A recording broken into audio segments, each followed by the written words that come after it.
right, guys, here we are, California Delta. We're out here. Let me tell you, man, anywhere I travel in the United States of America fishing tournaments, a bait that I always have tied on that's very versatile, that catches fish coast to coast, is a crankbait. And even more specifically, a shallow running crankbait to a mid-range crankbait. So, 0 to about 8 feet. I think that's a depth range that largemouth really utilize most of the year. Sure, in the summertime they get offshore and things like that. In the wintertime they get bundled up in deeper water, but day in and day out you can catch bass on shallow running crankbaits. And it's no different out here on the beautiful California Delta. So today I'm going to introduce to you guys my new signature series square bill by Bill Lewis. It's called an SB-57 and it's a fish catching machine. And just to give you guys a little bit of background, the name SB-57, it's a very descriptive name. SB stands for square bill, and it's 57 millimeters in length, and that's the description of the bait. Really cool bait. We'll talk about it a little bit more, but first, we're gonna head over here to one of my little favorite stretches, and I'll talk to you guys about how I like to crank out here on the California Delta, with it being so many different varieties of vegetation. We got rock, we got riprap, and there's also some wood out here. So I'm just gonna talk about what I like to look for, and hopefully we can put a few in a boat.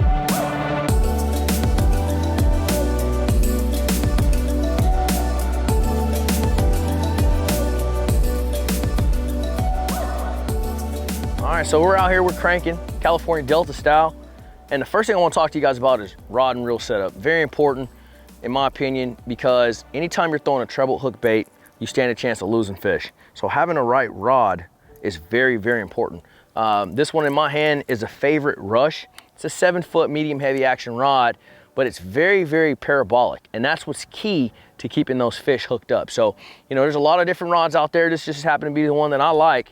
But just make sure you got something that's not too stiff, that's gonna keep those treble hooks pegged. Generally speaking, I'm anywhere from 12 to 15 pound fluorocarbon. My choice is Seaguar Abrazex. And the reason for that is, anytime I'm throwing a crankbait, I'm trying to contact some sort of cover. And I wanna have confidence in my gear that I'm not gonna fray my line up and break fish off. Hence the name Abrazex. That's exactly what it's designed for. So that's what I reach for. When I want to maximize the depth of that bait a little bit, I'm going to throw 12. If I want it to get higher in the water column, I'll go 15, sometimes even 17 pound test to keep that bait up. Super shallow. As far as the reel, this is a Johnny Moore Signature Series Platinum reel. It's a 6/8 to 1.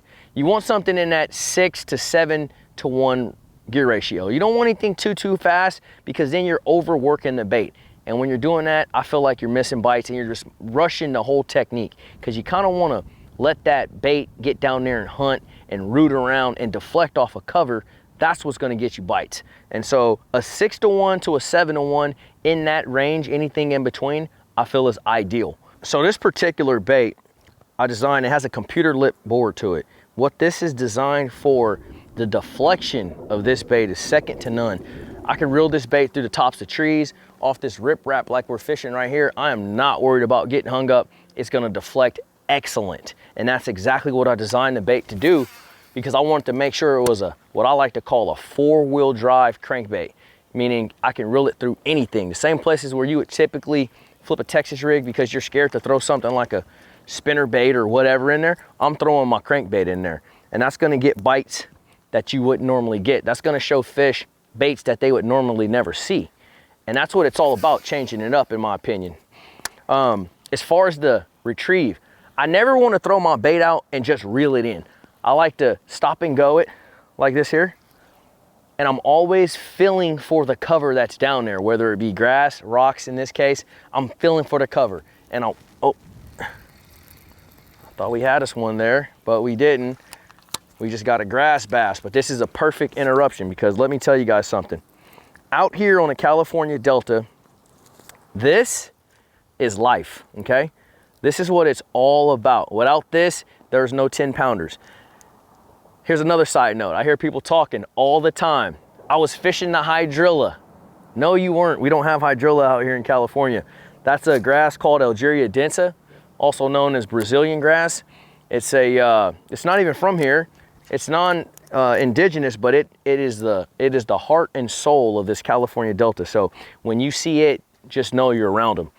And so right then and there, I did a stop and go right as it came up to that weed edge, and then boom, it got caught up in that grass. But that's what you want to do.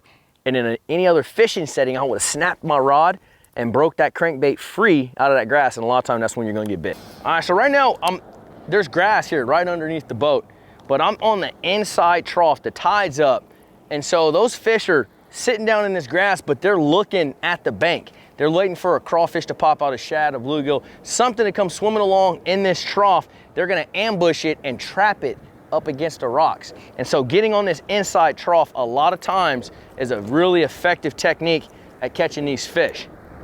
And everywhere I go across the country, if there's grass growing, there's always some sort of lane, a ditch, a trough where it drops off a little deeper. Might be a sand area where it's clean and clear. That's where you want to throw your square bill.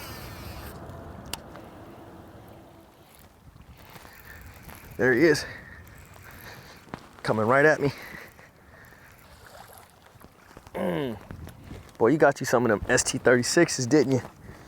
Gosh, Lee.